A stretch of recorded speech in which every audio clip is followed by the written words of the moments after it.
বইয়ের শোকে দীর্ঘ ২২ বছর ধরে একটু একটু করে বিশাল এক পাহাড়ের বুক চিরে রাস্তা বানিয়েছেন। পুরো একটি গ্রামের যোগাযোগ ব্যবস্থা বদলে দিয়েছেন তিনি একাই। ভারতের দশরথ মাঝির এই গল্পটা আপনারা অনেকে হয়তো জানেন, তবে আজ আপনাদেরকে শোনাবো বাংলাদেশের এক ফজলু মাঝির কথা, যিনি একা একাই পুরা বুড়িগঙ্গা নদীতে ভয়ঙ্কর এক শত্রুর মোকাবেলায় নেমেছেন এবং সফলতার দেখাও পেতে শুরু করেছেন। ঢাকার প্রাণ বুড়িগঙ্গা একসময় ছিল দেশি নানা প্রজাতির মাছের ভাণ্ডার।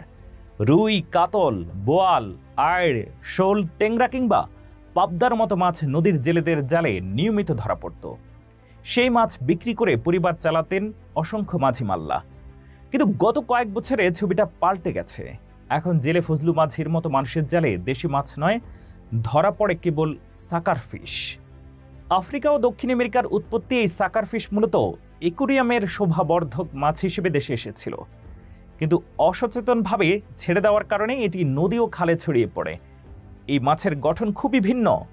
শক্ত কাঁটা এবং পাথরের মতো শক্ত পিঠ দিয়ে এটি নদীর তলদেশ খুঁড়ে খেয়ে বেড়ায়।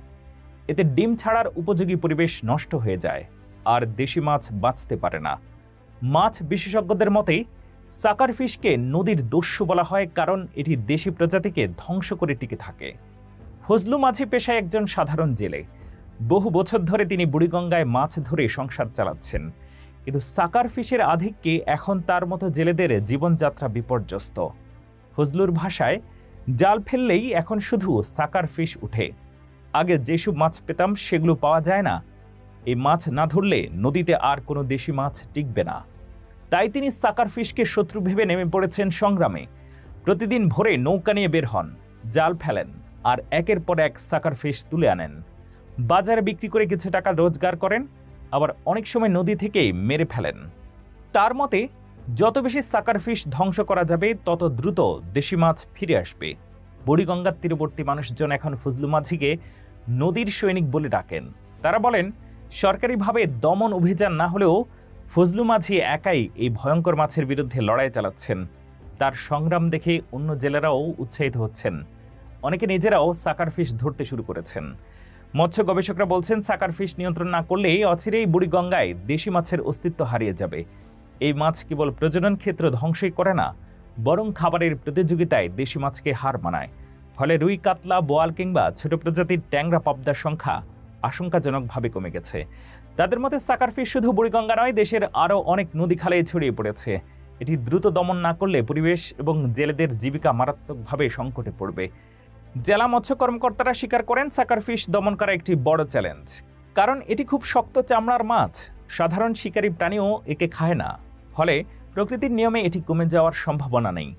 এর জন্য দরকার সম্মিলিত উদ্যোগ।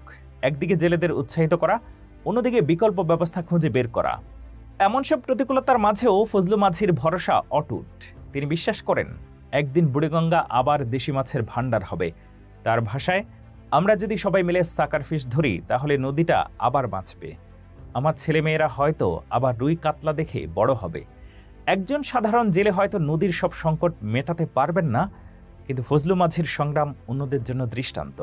তার প্রচেষ্টা প্রমাণ করে, ইচ্ছা থাকলে একজন মানুষও পরিবেশ রক্ষার যুদ্ধে বড় ভূমিকা রাখতে পারে। বিশেষজ্ঞরা বলছেন, সরকারের পদক্ষেপ আর ফজলু মাঝির মতো মানুষের লড়াই মিলেই বাঁচাতে পারে বুড়িগঙ্গার প্রাণ।